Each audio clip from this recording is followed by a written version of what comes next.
Let me introduce you to one of the most recognized sales magnate and entrepreneur I have known in the industry and the market. Those who have met her once will definitely remember her as positive, go-getter, empathetic, and a sales magician. She will passionately explain about any subject which is under discussion with her. Leenna has been a B2B sales professional for the last 20 plus years, worked with multinationals like Microsoft, IBM, and Dell, to name a few. And during the last 5 years, she's been helping clients in this region, ensuring improvement in their bottom line with a methodology she practices. Well, she is also part of the Business Excellence Department Dubai, as well as Abu Dhabi Chambers, as assessor for Dubai Quality Award and Sheikh Khalifa Excellence Award. She is also an active member of Dubai Women's Business Council. She believes in the fundamentals of sales, which she calls it being honest, ethical, and transparent. So today, I thought it will be good to know why she believes what she believes. Hi, Leenna. Welcome and glad to have you on this platform. And thanks for sparing time from your busy schedule. Thank you so much, Biji. And I would love to meet that individual you're talking about. I mean, this is amazing. Thanks for that lovely introduction. Yes, I'm all yours. Thank you, Leenna. I'm happy to be part of this first of a series of mini sessions which touches upon various topics with Leenna that I believe will be helpful for many sales professionals. So let's start with some exciting rapid fire round to set the tone. And this is, of course, about your views on sales, sellers, selling in the new world, etc. Are you ready? Absolutely. I mean, I'm excited as well.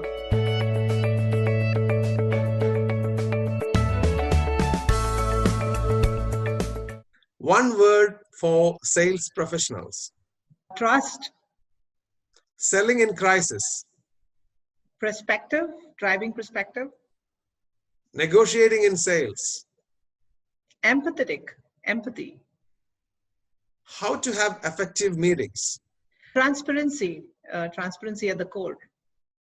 What does process mean to you? Time and efficiency. Your take on digitalization? Balance, creating balance. What does failure mean to you? Well, I'll use 3 words: have more. It's a continuous learning. What does success mean to you?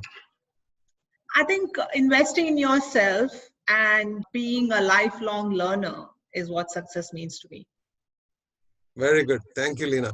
It's very interesting to know your views on this. And it gets me curious to know more in detail on a few important questions which I would like to hear from you.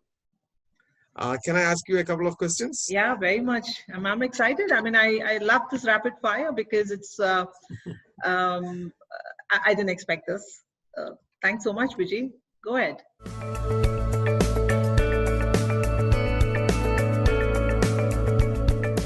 Why building trust and building credibility should be your selling style? So I think being believable has always been the core of being successful in your customer interaction, and it's extremely important. I've said this in many of my interviews as well, that the fundamentals of selling hasn't changed ever, right? Over the last so many decades I've been in the selling world. People buy from people who they can trust.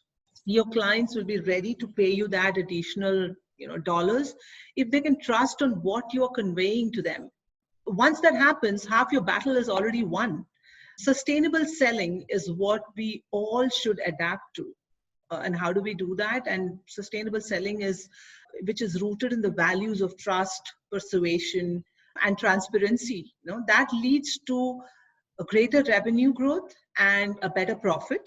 And I think, in my opinion, the biggest danger of selling in a narrow perspective, with a narrow perspective or a blinkered focus approach, is looking at immediate gains rather than looking at a long-term relationship. And the worst thing that could happen is you overcommit and underdeliver. I think that completely destroys your credibility, your customer's perspective about you. And in each of these situations, the organization risks more than anything, and they risk more than what they've gained. So I think I strongly believe that building credibility and trust should definitely be your selling style. Never tell a lie, because by telling a lie or not being honest, you wouldn't be able to hold on to it for too long. Truth is always easier to manage. I think being honest improves relationship, improves confidence, improves self-esteem, and most importantly for me, it improves your sleep. I guess that's one of the most important things.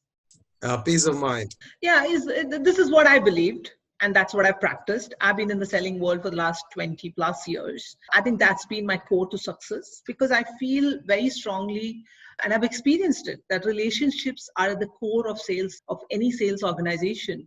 But the art of selling comes into the picture when you are, as a salesperson, have that relationship at the core of everything what you're working around. And if you do not maintain that and do not maintain and build those customer relationships, then the organization will suffer, right? Hence, keeping it simple and transparent with your clients is extremely important. We are not living in the ordinary times, yeah, and in a crisis, particularly one where the sales and service teams can no longer engage with your clients face to face. It's more important than ever to find opportunities to create those positive defining experiences, as I call, that can exceed your customer expectations. For some reasons, salespeople are looked at as someone who are storytellers. It becomes even more important to be transparent and honest in your conversation and share very relevant information that can help them in their business. That's extremely important. If it should help your customer in their business, and that typically establishes your credibility with your customers. So, and that's why I believe that transparency should be your selling style. So if I am a salesperson, I might think that being transparent with my customers may sometimes make me lose the deal. So this fear of losing is often one of the reasons why they say half the truth. And how do you think one should overcome this fear, and how important do you think it is to fail? It's a very funny word, half truth. Well, there is no half truth. It's either truth or lie, because half truth is a terminology we conveniently use to convince ourselves. There's nothing called half truth. It's either black or white, and we need to be transparent. There's no two ways about it. Failure means you've learned something. Failure means you've gone through some experiences which has helped us think differently in a situation, which means you're getting better. But yeah, I also believe in the fact that you can't just keep failing and only learning. Obviously, you've got to create a balance.